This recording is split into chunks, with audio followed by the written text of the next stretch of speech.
Hello শিক্ষার্থী বন্ধুরা, তোমাদের ক্লাস 4 ইংলিশ ফর টুডে বইয়ের unit 14 poem tears of the earth এই ইউনিটের সবগুলো কোশ্চেন অ্যান্সার এখন আমরা পড়ব।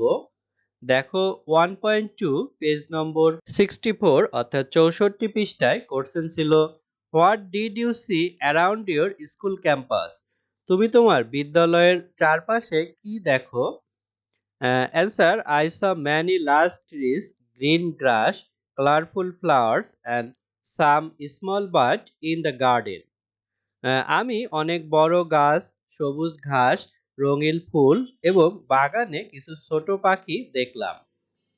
B, how did you feel when you were walking? তুমি কেমন অনুভব করো যখন তুমি হাঁটো? Answer, I felt very happy and refreshed. আমি খুব খুশি এবং সতেজ অনুভব করছিলাম। তারপরে 2.1 পেজ 65 অর্থাৎ তোমাদের বইয়ের 65 পৃষ্ঠায় আছে, why is the earth crying? কেন পৃথিবী কান্না করে বা করছে? Answer, the earth is crying because of pollution, waste, smoke and damage to nature. দূষণ, বর্জ্য, ধোঁয়া এবং প্রকৃতির ক্ষতির কারণে পৃথিবী কাটছে। B, what challenge do we see in nature according to the poem? অর্থাৎ এই কবিতা অনুসারে আমরা প্রকৃতিতে কি কি প্রতিবন্ধকতা দেখি?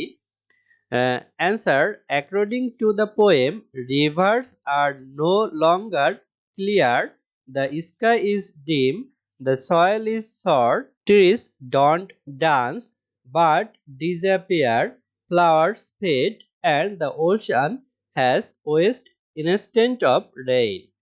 কবিতা অনুযায়ী নদীগুলো আর শস্য নেই, বাতাস ঝাপসা, মাটিতে ক্ষত, গাছগুলো নাচে না, পাখিরা অদৃশ্য হয়ে গেছে, ফুল ম্লান হয়ে গেছে এবং সমুদ্রে বৃষ্টির বদলে বর্জ্য জমেছে।